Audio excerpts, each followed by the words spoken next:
Hey guys, it's me Zane, and well, today I'm back from my 2-week vacation, so let's take a look at my orchids.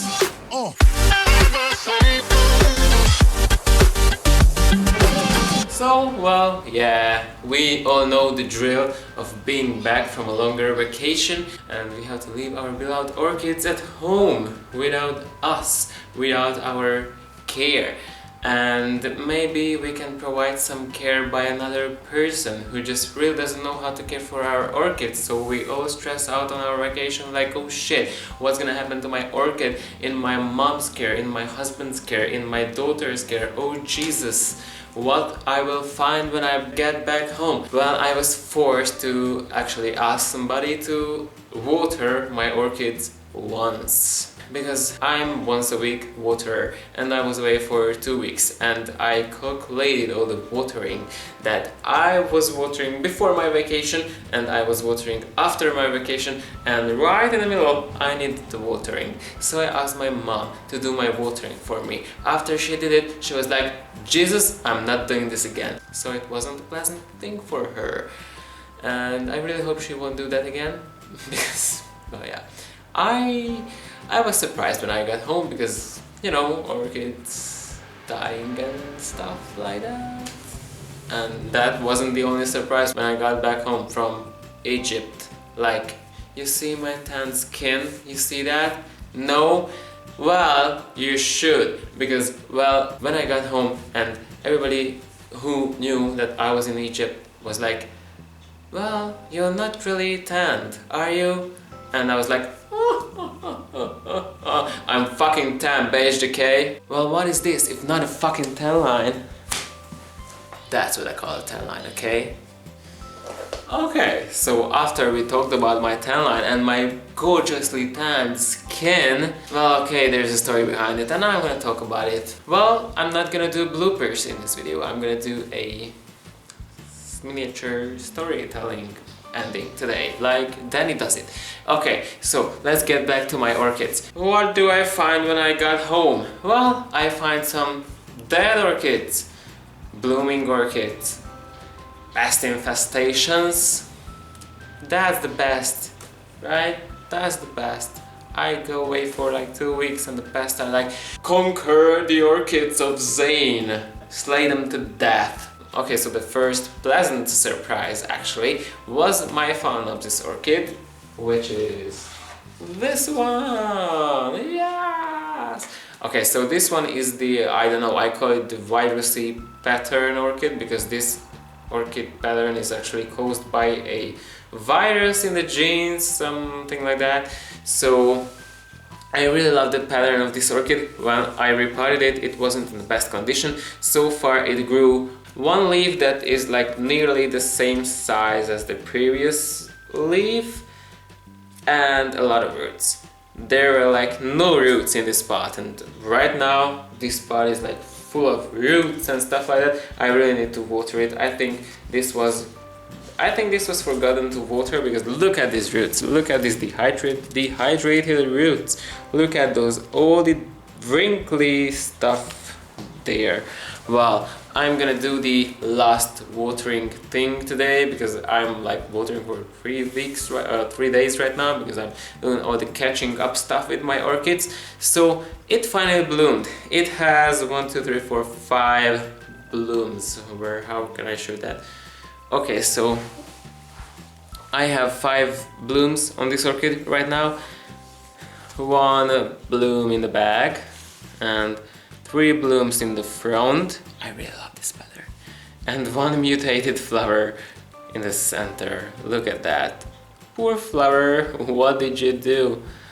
And actually, well, this is the spike which I thought it's gonna be a cakey because it was very, very leafy. And I tried to maintain it. I made a video about that. Back then I thought it's a new cakey and I wanted to train it so it grows out from the pot. So I came up with a training idea. So watch that video. If you click on the corner, you can watch that video. But here it is. It's blooming. I really like it. Is it fragrant? I don't think so. No, it's not, but it's still beautiful. I like this virusy pattern and I can't wait for it to be actually bigger, with bigger leaves, with a more monstrous root system and, well, more flowers, because this is not its full capacity. It can bloom with like 1,000 more flowers. I really like this orchid actually. I won't bring here the other orchids which I'm gonna show you, so I'm gonna bring you to those orchids. Okay, vandas are inside right now because there was a huge storm yesterday, so I had to bring everything which is more vulnerable inside, and well, a spike is very vulnerable and a crown is very vulnerable in the heavy rain, so I had to bring inside my vanda. But this is it, it bloomed and it has like 1, 2, 3, 4, 5, 6, 7, 8 blooms. So okay, 7 blooms and 1 is a bud, but look at that. Look at that. What is this ugly thing? What is this ugly thing going on with the blooms? Well, the flower spike had thrips. And I was like, geez, don't ruin my flowers. I don't want to use any pesticides or anything liquidy thing which can ruin my blooms, because I love vanda blooms so much that I'm not able to cut them so I can treat my orchids. So yesterday I took this vanda, I took it down, I hanged it so the flowers are like eye level, and I went ahead and removed all the thrips with a Q-tip, with wet Q-tip that I could find, and I will do that today too and the next days too, because I want to remove all the thrips, all the hatching thrips from eggs and the larvae and everything, because I want these flowers, I want them even if they are a little bit ugly because of them, but it managed to bloom. My vandas were sitting in between the 2 layers of windows, the 2 pane windows, so I don't know how you call that. They were sitting there in a, well, in a tray full of leca filled with water. I think the water was there. Oh jeez, birds, what are they doing? I think the water in the tray was there for like a week, so they withstand a week without water. The leaves are, well, a little bit floppy and wrinkly. They starting to plump back up the leaves and stuff like that, so everything's good. I really want to keep these flower spikes, so I'm soaking this one like twice a day. That's what's happening with this one, but it managed to bloom. I'm keeping this one, even if I have to remove thrips all day long. I will keep this one. I like you. Okay, another orchid bloomed, but this one bloomed before I was leaving.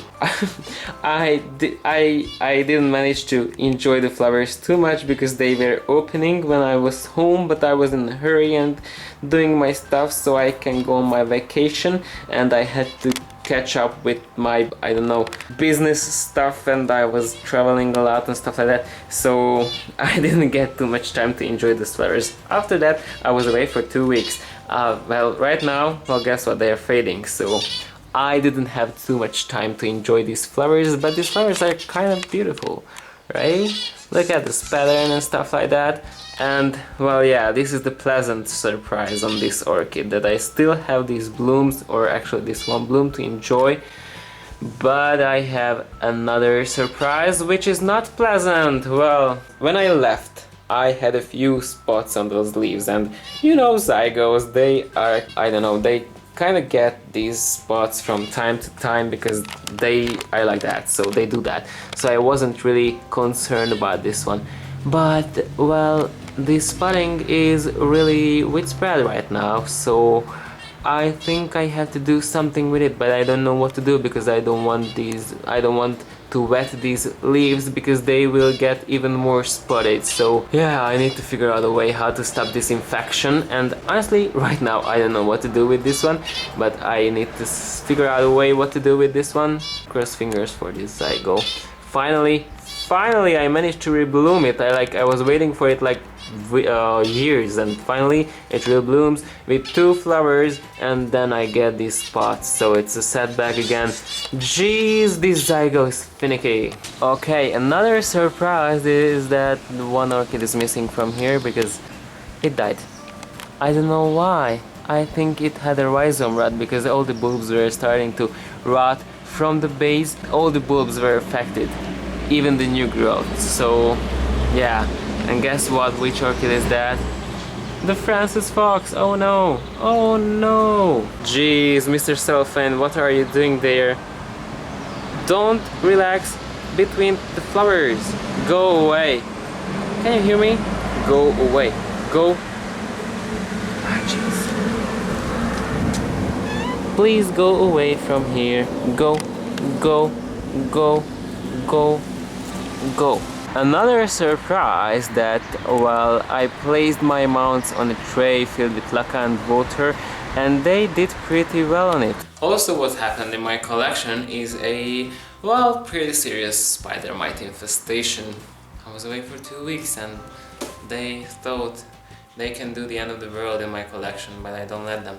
I think I'm gonna do my spider mite treatment the Miss Orchid Girl way, so that means water mixed with 2% of oil and a little bit and a few drops of dishwasher soap, and I'm gonna do that. I'm gonna try out how it works. I think it will work fine. I hope I won't kill any orchids with the oil. Not a lot, but a few orchids are affected with spider mites. My epidendrum, pseudopedendrum is affected as well, and it lost a lot of leaves, and the new growth is nearly destroyed, but there are new leaves in the center, so I really hope I can save that new growth and it will grow well, vigorously, because it is a vigorous plant, as I can see that from what I experienced with it in the last months. That's what's happening in my collection right now after 2 weeks of no Zane care. So this is my video for today, and I wanted to talk about this. Well, it's kind of an update, but I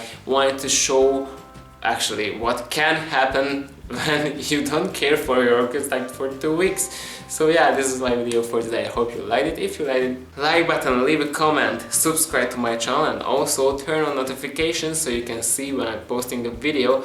And also check out my other channel, because I really want to upload stuff, but I need time to actually make those videos and edit them. But whatever, I will make all the videos for that channel too, with all my trips and stuff like that. So subscribe to that channel as well. Well, you can follow me on Instagram. You will find a link down in the info box. And see you next time. And here comes the storytelling part. So the story is, I went to Egypt and I was like, oh geez, son, I will have a super tan skin when I return home. And I was really looking forward for it. So first days, you know, I was using the highest factor I can find home. So I was using a 30 factor sunscreen something. And as the days and as my skin progressed to browner and more darker color, I was like lowering the factors. And after 1 week, I was like using a 6 factor sunscreen. I was like laying on the sun at noon and my skin wasn't turning browner, and I was like just lying there and scorching and burning on this Egypt hot scorching sun, and I was like, geez, why am I not tanning? Why my skin is not darkening? And everybody was like using the 30 factor creams, and they were with burning skins and stuff like that, and I was just laying there, please sun, do something, or please skin, do something, darken up a little bit. And I was like just laying there. When I returned back, everybody's like, oh, you're pretty light skinned, aren't you? Well, guess what, I'm fucking not. Egypt sun, you're bad to me.